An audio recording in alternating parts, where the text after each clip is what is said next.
तो फिर से अपने पैनल को इंट्रोड्यूस करता हूं। हम बात कर रहे हैं हाथरस मामले की। कौन पीड़ित है, कौन आरोपी, क्या आरोपी पीड़ित है या पीड़ित आरोपी, ये भी एक बड़ा सवाल अब नया बहस में आ रहा है, क्योंकि एसडीएम का बड़ा बयान आया है।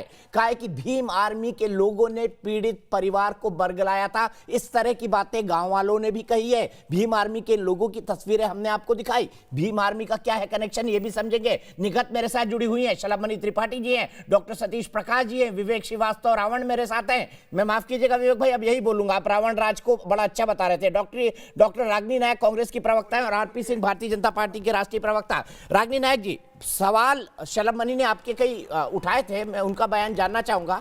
आपने कहा मोदी जी क्यों नहीं गए, योगी जी क्यों नहीं गए, सवाल उठाना जायज है, पर मैं जानना चाहता हूं करौली में आज अशोक गहलोत जी क्यों नहीं गए, बारां में अशोक गहलोत जी क्यों नहीं गए, अलवर में अशोक गहलोत जी क्यों नहीं गए। अगर आप मोदी जी और योगी जी के बारे में से ये एक्सपेक्ट करती हैं तो अशोक गहलोत जी को भी यही करना चाहिए था। राजस्थान में एक गलती आपने मान ली कि उन्होंने गलत बयान दिया था, अभी बोलिए ये भी गलती है कि मुख्यमंत्री जा नहीं रहे पीड़ित परिवार। दीपक जी, मैं अपनी एक पिछली टिप्पणी में ये बात कह चुकी हूँ कि अगर सरकार संस्थागत रूप से आरोपियों को संरक्षण देने का काम करेगी या संलिप्त दिखाई देगी तो उसके खिलाफ पूरे तरीके से आक्रमण होना चाहिए, विपक्ष का भी, मीडिया का भी, सभी लोगों का। पर यदि अगर किसी बच्ची का बलात्कार होता है और तुरंत 164 का बयान लिया जाता है राजस्थान में, जो कि हाथरस में लिया ही नहीं गया, शलभ भाई उस पर एक बात नहीं बोले, तो ये प्रश्न तो उठेगा ही। पोस्टर लगाने की बात कर रहे थे शलभमणि त्रिपाठी, क्या 4 आरोपियों का पोस्टर लगाए चौराहों पर? नहीं लगाए गए। मैंने एसआईटी की बात पूछी, नहीं कही। सीबीआई की बात को एफिडेविट से दबा गए। सीबीआई इंक्वायरी की घोषणा 6 दिन पहले हुई थी, एफिडेविट सुप्रीम कोर्ट में 3 दिन पहले दिया गया है। तो 3 दिन का ये जो गैप था, इसमें क्यों नहीं नोटिफिकेशन आया? और एफिडेविट पर ही मुझे 1 मिनट बोल लेने दीजिए।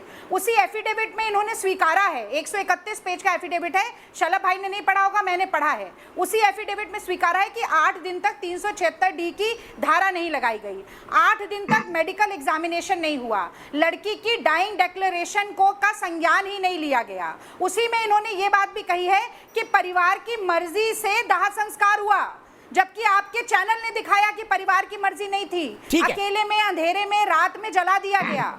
उसी एफिडेविट में इतने झूठ हैं कि इस सरकार के ऊपर कैसे भरोसा किया जाए कि ये न्याय देगी सरकार। ठीक है, निगत को मैं जोड़ूंगा। चलो भाई 1 मिनट आऊंगा। निगत बताइए, रंग भारतीय जनता पार्टी लगातार देती है।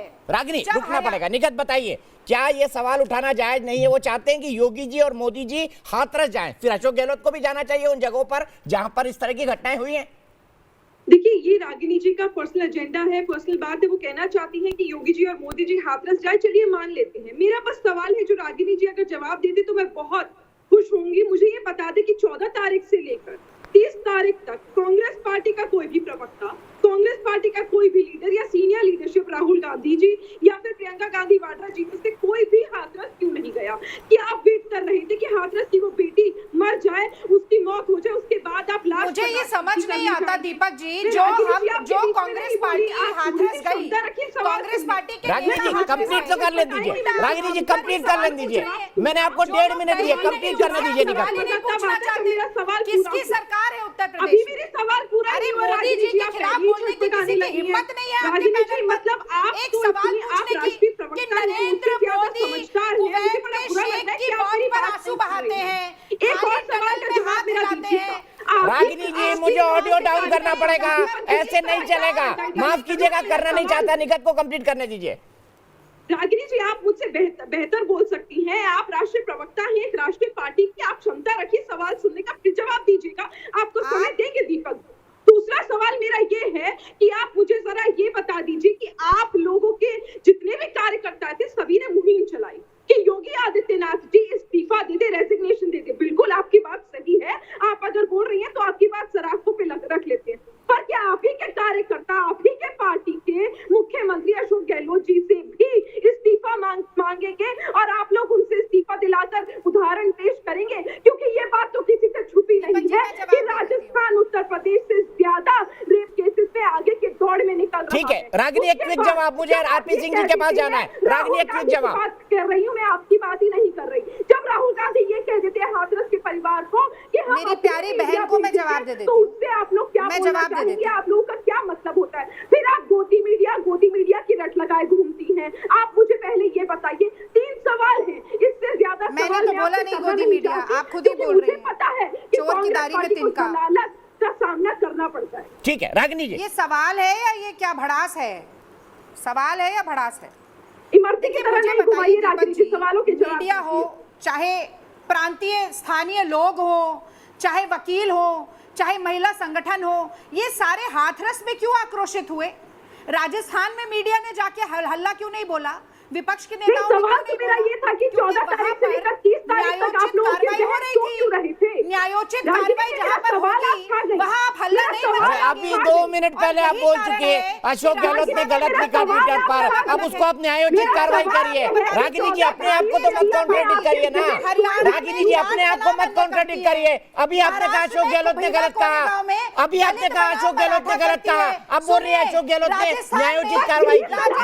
ये क्या बात हुई? ये क्या लॉजिक हुआ? ये क्या लॉजिक हुआ? हाथरस में दलित बनाम ठाकुर करना चाहती है। देश के चुनाव में हिंदू मुसलमान ठीक करते है, हैं। मैं ये जब सीधे भी चलता हूँ, विफल होते सीधे हैं, चलता हूँ आरपी सिंह जातीय साहब और के पास। सांप्रदायिक आप दलित भावनाओं बनाम का ठाकुर उन्माद करना चाहते हैं लाने की आरपी सिंह कोशिश साहब, करते हैं, आप दलित और चलो वही मैं एक मिनट जा लगातार रहा हो रहा हूँ। है। आरपी सिंह साहब आप दलित बनाम ठाकुर करना चाहते हैं, आप पर आरोप है। शिवराज जी शिवराज जीवन कौन है? सोनिया गांधी के साथ बगल में बैठते हैं, इनके प्रमुख नेता हैं, वो दलित बनाम ठाकुर करना चाहते थे। बलरामपुर क्यों नहीं जाते? क्योंकि मुसलमान के वोट बैंक की राजनीति करना चाहते। मैं करना नहीं चाहता, मुझे माफ़ी मांगता हूं मैं, परंतु ये मुसलमानों की राजनीति करते हैं, मुसलमानों के शर्मनाक वोट बैंक के बात है चक्कर में वहां नहीं ये। जाते। आप जो हिंदू मैंने मुसलमान अभी कहा ना बलात्कार के मसले पर ओम कर रहे हैं आरपी सिंह अरे जी, देखो इतना शर्मनाक है अरे आप दलित दलित ओम करेंगे वो जॉर्ज ठीक के है। खिलाफ क्यों नहीं बोलेंगे? आप क्योंकि क्या वो करना क्रिश्चियन चाहते हैं है। देश में? अरे कौन सा ओम दलित? जॉर्ज के अरे ओम मायावती जॉर्ज को राहुल गांधी का दाया इनके हाथ, भारतीय वो जनता पार्टी के आदिवासी लड़कियों उपाध्यक्ष का ने रेप वैश्या करता बोला था। है, वो आदिवासी पूरे लड़कियों का देश रेप में करता है, आक्रोश हो उसके गया। खिलाफ भी और बोलेंगे इससे कि वो क्रिश्चियन है। आक्रोश हो गया। क्योंकि वो सबसे क्रिश्चियन है, आक्रोश हो गया। क्योंकि इन्होंने आपको दलित सूट बनाम करता है ठाकुर जो तब भी नैरेटिव, किया था। उस पर दीपक जी, बोलेंगे आपने भी जो अपने क्रिश्चियन चैनल पर दिखाया था, पादरी ने हुआ था वहाँ कि की नहीं? नंस का रेप इस किया, स्वाति सिंह को बीच उसके में बारे ले में आए। एक अक्शन नहीं बोलेंगे, और क्योंकि वो आपको पूरे सूट करता है, प्रकरण को क्योंकि जातीय आपको रंग पता है दे कि दिया। रोम से डंडे उसके बाद पड़ेंगे उन्हीं आपको। स्वाति सिंह अरे को ये टिकट आप देकर रागिनी जी फिर आप बीच में शुरू हो गए, एक मिनट, ऐसे नहीं ऐसे नहीं, रागिनी जी ऐसे नहीं, प्लीज आप हर किसी के बीच में नहीं बोल सकती, प्लीज रागिनी जी मैं आपका ऑडियो डाउन कर दूंगा, आप हर किसी के बीच में बोलना चाहती हैं। सतीश प्रकाश जी आप हाथ उठा रहे हैं, इसके बाद मैं शलभ जी के पास जाऊंगा। सतीश प्रकाश जी सवाल यहाँ पर बड़ा है, कौन इसको जातीय रंग दे रहा था? दलित की बेटी को इंसाफ चाहिए, आप भी बोलते थे भारत की बेटी को इंसाफ चाहिए, ये प्रीफिक्स लगाना जरूरी है क्या? और दूसरा, सर आजादी को 75 साल होने वाले हैं, कब तक पीड़ित संकुचित रहेगा ये समाज? क्यों आप इसको मुख्य धारा में नहीं आने देना चाहते? क्यों बड़े बड़े आईएएस पीसीएस के बच्चों को अभी भी दलितों के रूप में आरक्षण चाहिए, जिनकी 3-3 जनरेशन मलाई खा रही है? दीपक जी, जिस दिन चर्चा आरक्षण पे हो तो आरक्षण पे भी जवाब दूंगा। आज यहाँ रेप पीड़िता के साथ जो न्याय नहीं हुआ उसके ऊपर चर्चा करें। बोलिए। देखिए आपकी चर्चा में कहीं हम ये ना भूल जाएं, पूरे सिस्टम ने कहीं ना कहीं इस पीड़िता को न्याय नहीं मिला। आपकी इस चर्चा में यह भी तय हो जाए कि जो न्याय उसको नहीं मिला, अब उसको न्याय कैसे मिल सकता है। देखिए उसके परिवार की 2 मांगे हैं, उसका परिवार वहां असुरक्षित महसूस कर रहा है, कल हमको कहीं दूसरी गलती ना हो जाए, उस परिवार के साथ कोई दुर्घटना ना हो जाए, उनका परिवार चाहता है कि इस केस को दिल्ली में शिफ्ट किया जाए और उस परिवार की सुरक्षा को ध्यान में रखते हुए पूरे परिवार को दिल्ली में शिफ्ट कर दिया जाए। एक वो दूसरा काम और चाहते हैं, ये आप कह रहे हैं कि परिवार ने कहा इसकी जो ये निगरानी दिल्ली है, में शिफ्ट कर दिया जाए, आप कह रहे हैं कि परिवार ने और ये कहा। पहली बार नहीं हो रहा, सुनिए, अरे दिल्ली में केस कोई पहली बार हो रहा है क्या? ये पहला केस है क्या कि जो दिल्ली में शिफ्ट होगा? वाल्मीकि समाज है, अगर वाल्मीकि समाज दिल्ली में शिफ्ट हो जाएगा तो दिल्ली में क्या हाहाकार मच जाएगा, पॉल्यूशन हो जाएगा, क्या क्या क्या प्रदूषण हो जाएगा। अरे मैं ये पूछ रहा हूँ, आप कह रहे हैं कि परिवार कह रहा है। कपड़े पे जाकर भेज देंगे, क्या बात कर सर रहे मैं हो ये कह रहा हूँ, आप कह रहा है कि परिवार कह रहा है। पूरा परिवार ये चाहता है। आपसे कहा परिवार ने? चर्चा करेंगे, टेलीफोन पर बात की आपने परिवार से? कहां पर सुना है स्टेटमेंट की दिल्ली में शिफ्ट हो जाए? बताइए ना सतीश प्रकाश जी, क्यों झूठा नैरेटिव चला रहे हैं? कहां परिवार ने दिल्ली शिफ्ट हो जाए? परिवार की यही एक मांग है। अरे कहां बताइए ना, टेलीविजन पर कहा, ट्विटर पर कहा, सोशल मीडिया पर कहा, बयान आया, आपसे बात हुई, आप गए, आपने टेलीफोन किया, चंद्रशेखर रावण को कहा, किसको कहा? वो पीड़ित परिवार से जुटा रही है ना। अभी तक एसआईटी ने जबरदस्ती में खामखा नहीं मांगी, उनसे सबूत क्यों नहीं इकट्ठा किए? इसका मतलब आपकी नीयत में खोट है ना। ठीक है, सलाम मणि त्रिपाठी जी, आपकी नियत में खोट है भाई। सतीश प्रकाश जी ने कह दिया नेशनल टेलीविजन पर आपकी नियत में खोट है, इसका मतलब आपकी नियत में खोट है। देखिए, अब ये जो भाड़े के ठेकेदार आ जाते हैं उनकी नीयत में खोट है, क्योंकि आज ही आपके टेलीविजन पे और तमाम जगहों पर परिवार ने इस बात का बयान दिया कि वो गांव में रहना चाहते हैं, उनको सीसीटीवी लगा के सारी सुरक्षा दी गई है, उस बात में सुरक्षित महसूस कर रहे हैं। और उनका ये कहना है कि सुप्रीम कोर्ट के भीतर ये मसला जाएगा, सुप्रीम कोर्ट जो तय करेगी। सुनिए सतीश जी, अरे सतीश जी, आपके झूठ को सुनिए, आपने झूठ बोला, मैंने सुना। अब सुन लीजिए, डरते क्यों हैं? सच्चाई सामने आने से डरते क्यों हैं? आप डरते क्यों सच्चाई सामने आने से? ये सतीश प्रकाश ने कांग्रेस के लोगों से क्यों नहीं पूछा कि छत्तीसगढ़ में एक दलित बच्ची से बलात्कार हुआ, उसके फादर ने सुसाइड करने का प्रयास किया, अभी तक कार्रवाई क्यों नहीं हुई? आप छत्तीसगढ़ की सरकार से क्यों नहीं पूछते? आप कांग्रेस के लोगों से क्यों नहीं पूछते? आपको डर लगता है, और इसीलिए हम कहते हैं कि आप भाड़े के ठेकेदार हैं, आपको परिवार का बयान नहीं पता, आपको परिवार की पीड़ा से कोई मतलब नहीं, आप अपनी दुकान चलाना चाहते हो, आप अपनी ठेकेदारी करना चाहते हो। उत्तर प्रदेश की सरकार पूरी सुरक्षा दे रही है, और पीड़ित परिवार ने कहा है, पीड़ित परिवार ने कहा है वो एसआईटी जांच से संतुष्ट है। इससे बड़ा प्रमाण क्या हो सकता है कि उन्होंने कहा कि अरे सतीश प्रकाश जी, अरे भाई बाप के लोग हैं, अंबेडकर जी के अनुयायी सतीश प्रकाश जी, सुनिए, अंबेडकर के अनुयायी सतीश प्रकाश जी इस देश की सबसे बड़ी। सर सतीश प्रकाश जी सुनिए एक बात, सतीश प्रकाश जी मुझे दीजिए। हाँ लीजिए। दीपक जी, परिवार ने जो बयान दिया, परिवार ने कहा कि हम एसआईटी जांच से संतुष्ट है, हमें सीबीआई जांच नहीं चाहिए। इससे बड़ा प्रमाण क्या हो सकता है? एसआईटी उत्तर प्रदेश सरकार के नेतृत्व में काम कर रही है, इसका मतलब परिवार संतुष्ट है। ये भाड़े के ठेकेदार अपनी दुकान चलाने आते हैं, उनको मोटी मलाई मिल चुकी है, लेकिन गरीब दलितों के लिए कोई काम नहीं करते, अपना आरक्षण नहीं छोड़ेंगे, किसी गरीब के पक्ष में अपना आरक्षण नहीं छोड़ेंगे।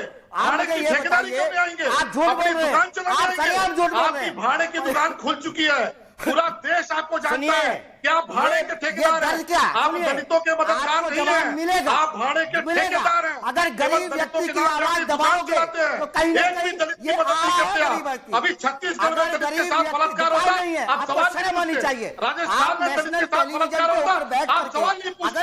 महाराष्ट्र में दलितों के साथ अत्याचार होता है, आप सवाल नहीं पूछते। आप केवल दुकान चलाने आते हो। आप दलित समाज जान चुका है, क्या आप ठेकेदार हो? आप भाड़े के ठेकेदार हो, दलितों के नाम पर केवल राजनीति करना जानते हो।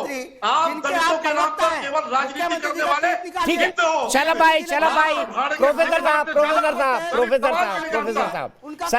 साहब एक ही लाइन कहना चाहता हूँ। आकाश शर्मा जी के पास मेरठ जा रहा हूँ, कनेक्ट करिए। प्रोफेसर साहब, बाबा साहब अंबेडकर के संविधान ने इस देश की सबसे बड़ी संस्था बनाई है, सुप्रीम कोर्ट, जो सबसे बड़ा सुप्रीम न्याय करती है।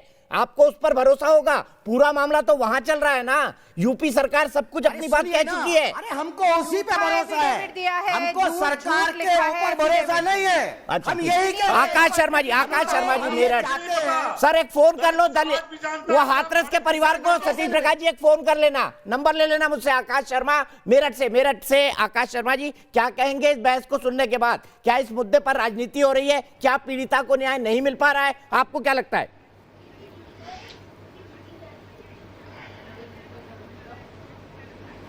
देखिए दीपक जी, पहली बात तो ये कि आपके इस कार्यक्रम के लिए आपको मैं फिर से बधाई देना चाहता हूं कि एक ऐसे मुद्दे पर आपने एक सार्थक बहस का आयोजन किया, न्यूज नेशन और आप दोनों बधाई के पात्र हैं। दूसरी बात ये कि जहां तक दलित की बिटिया के साथ बलात्कार हुआ या नहीं हुआ, ये तो माननीय मुख्यमंत्री जी ने जब एसआईटी का गठन कर दिया तो उसके बाद में ये अभी तय होना बाकी है कि वास्तव में उस बिटिया के साथ हुआ क्या था, उसकी हत्या किसने करी, उसका बलात्कार हुआ या नहीं हुआ।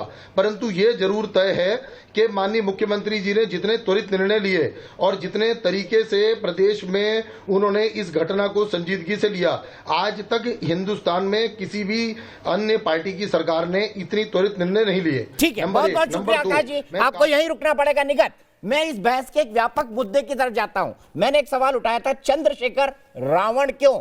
क्या रावण इस देश में किसी का आदर्श हो सकता है? सवाल का आप जवाब देख रहे हैं, मैं आपसे क्लोजिंग कमेंट चाहूंगा। विवेक श्रीवास्तव का कहना था कि रावण तो बड़ा महान था, उसके राज में सीता मैया सुरक्षित थी, उसके राज में लंका में सीता मैया को कुछ नहीं हुआ। ये उनका वर्जन है रावण को समझने का। मैं आपसे जानना चाहता हूँ, चंद्रशेखर रावण क्या दिखाना चाहते हैं?